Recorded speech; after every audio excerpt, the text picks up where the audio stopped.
Assalamualaikum warahmatullahi wabarakatuh. Salam hebat semuanya. Kami, murid-murid dari SDN Pringgo Wirawan 01 Sumber Baru.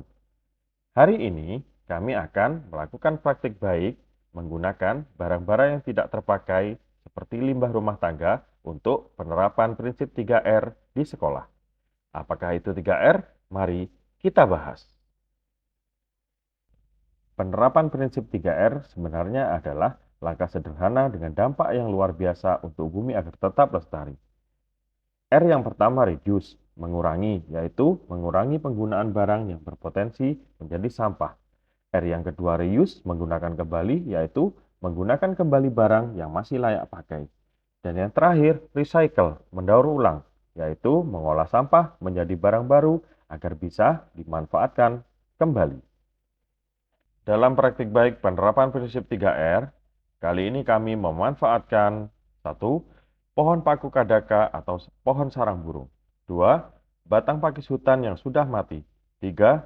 Limbah kayu yang sudah dimakan rayap. 4. Keset sabut kelapa yang sudah rusak. 5. Timba cat bekas. Sekarang, ayo kita kumpulkan dan cari bahan-bahannya di sekitar lingkungan sekolah. Balik. Kita kan belum berkenalan. Hai semua, perkenalkan, nama saya Revandio. Saya Muhammad Nazil, saya Raiga, saya Alfarizi, saya Al-Korni, dan saya Hussein. Kembali ke cerita.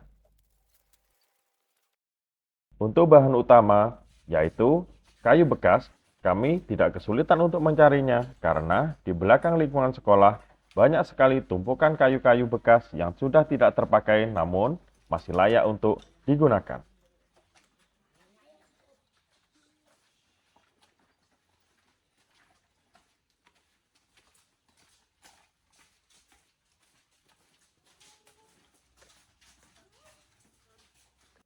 Ayo kita bawa ke halaman sekolah untuk dibersihkan dan kita olah.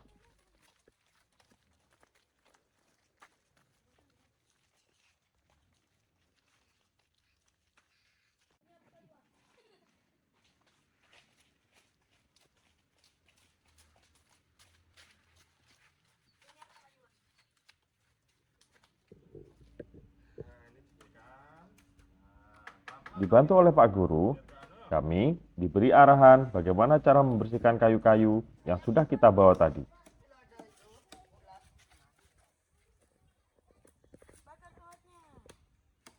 Jika dirasa sudah bersih, maka kami lakukan proses pembakaran di permukaan kayu. Ini dimaksudkan agar permukaan kayu menjadi arang, karena kami akan memanfaatkan kayu-kayu ini untuk media tanaman.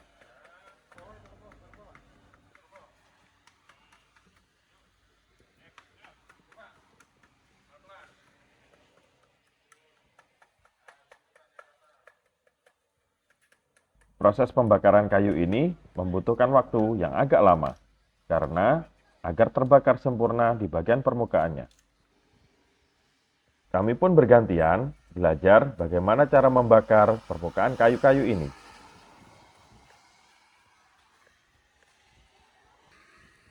Karena ada kayu yang berasal dari kusen bekas, maka proses pembakaran ini juga dimaksudkan untuk menghilangkan cat yang tertempel di kayu.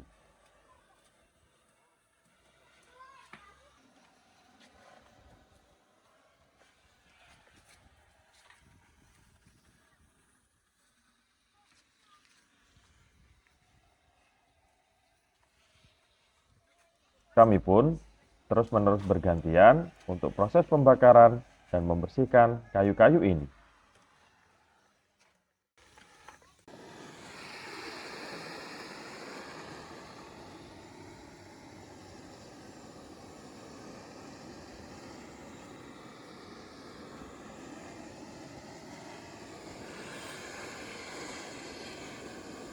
Jika proses hampir selesai, maka kayu akan terlihat terbakar sempurna. Cat kayu mulai terkelupas dan tampilannya menjadi estetik.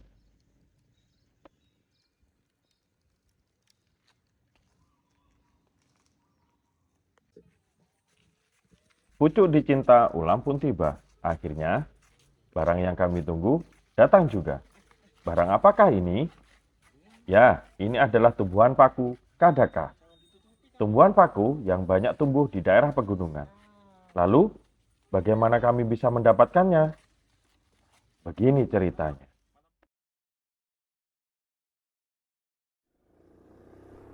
Untuk mendapatkannya, kita harus pergi ke Afdeling Tanah Merah di wilayah perkebunan teh Gunung Gambir.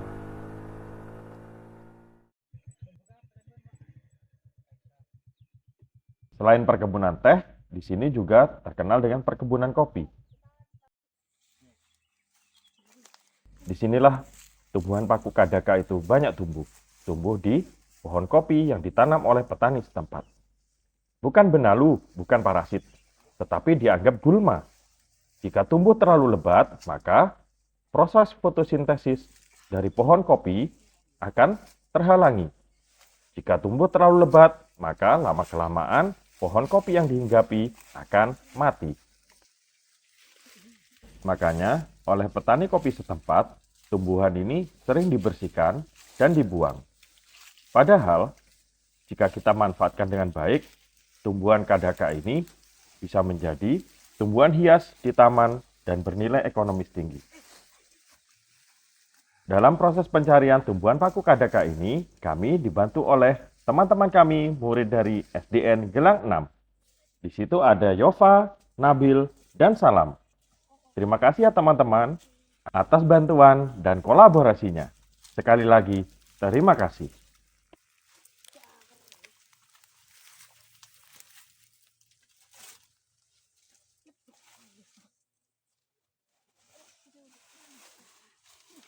Setelah proses panjang pencarian, alhamdulillah pohon paku kadaka yang kami peroleh dari teman-teman kami SDN Gelang 6 banyak sekali. Sekarang waktunya pakai dikirim ke SDN Pringgowirawan 01. Ngeng.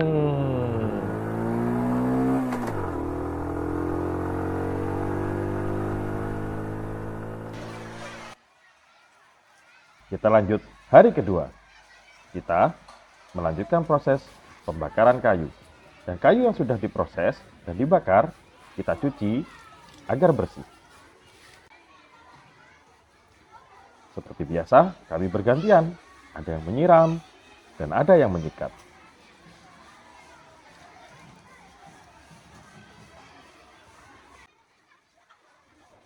Kita sikat sampai benar-benar bersih dan arangnya tidak membuat kotor di baju. Lalu, kita bersihkan juga timba cat bekas.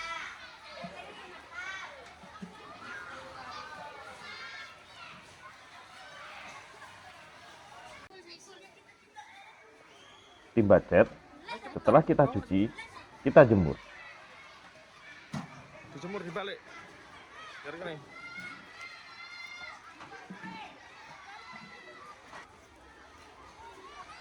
Sementara Nazil dan Rega membawa keset bekas.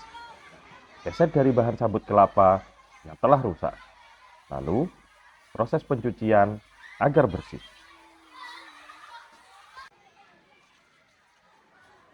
Setelah dicuci, keset sama dengan timba kita jemur. Nah, coba gerak video. Yang lain, proses pemotongan pohon pakis.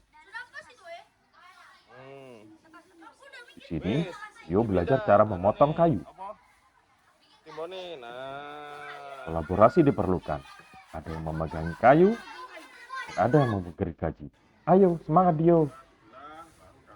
Setelah itu, Pak Guru kembali memberi arahan. Dikarenakan proses ini menggunakan gergaji listrik, kami tidak bisa melakukannya sendiri. Kami butuh bantuan Pak Guru.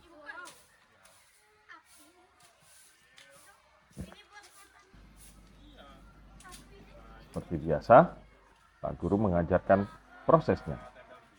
Bagaimana ini nantinya akan berlangsung dan akhirnya menjadi apa. Kami saling bantu-membantu, saling bahu-membahu untuk membersihkan pohon pakis raksasa ini. Karena bagian dalamnya masih kotor.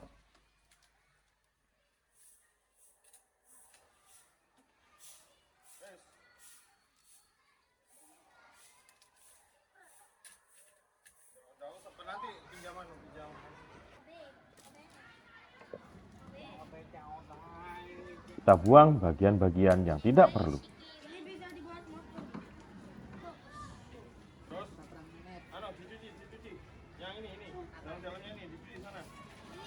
Selanjutnya, pohon pakis ini bagian dalamnya kita cuci agar bersih dari kotoran-kotoran tanah dan lumpur.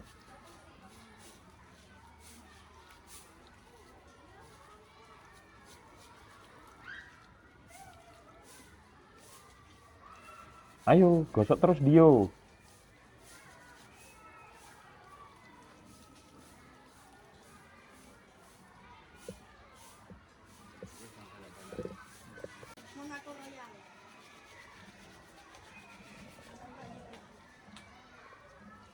Di sini, Dio semangat sekali membersihkan. Aku nggak pengen. Nggak tahu ya, kalau nanya ini pas musim itu apa?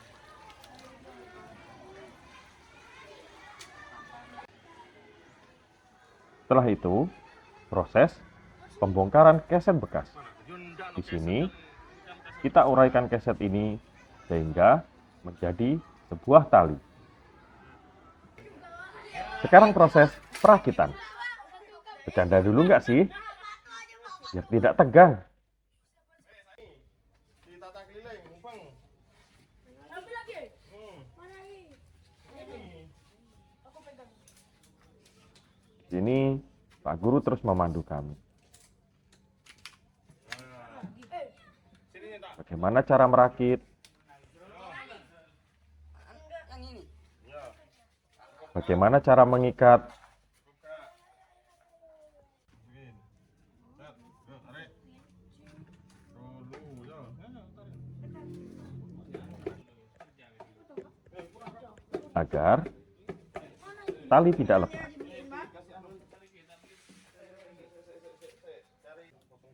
Ayo, sekarang gantian ya mengikatnya. Ini ditambahi biar enggak. Ditambahi juga. Kurang ke bawah. Agar kuat, mengikatnya menggunakan kabel tis. Proses merapikan ikatan. Di sini, kabel tis yang masih panjang, kita potong. Setelah itu, agar lebih estetik, tali kabel tis kita tutup menggunakan tali yang terbuat dari keset rusak yang kita ambil tadi. Bagaimana? Estetik bukan?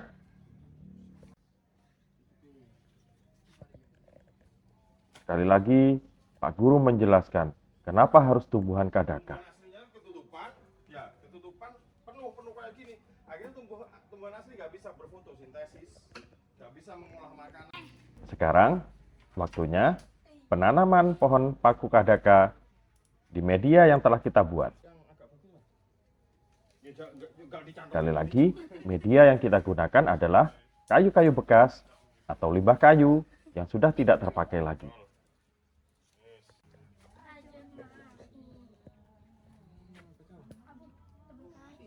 Pak Guru terus memberi arahan, bagaimana cara mengikat, bagaimana cara meletakkan, agar tampilannya menarik. Nggak cukup.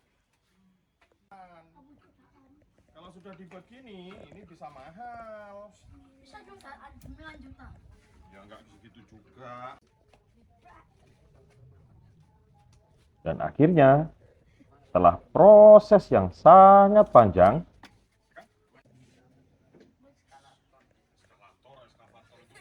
pembuatan hiasan taman dari bahan bekas dan tumbuhan paku kadaka telah selesai. Bagaimana hasilnya? Inilah hasilnya.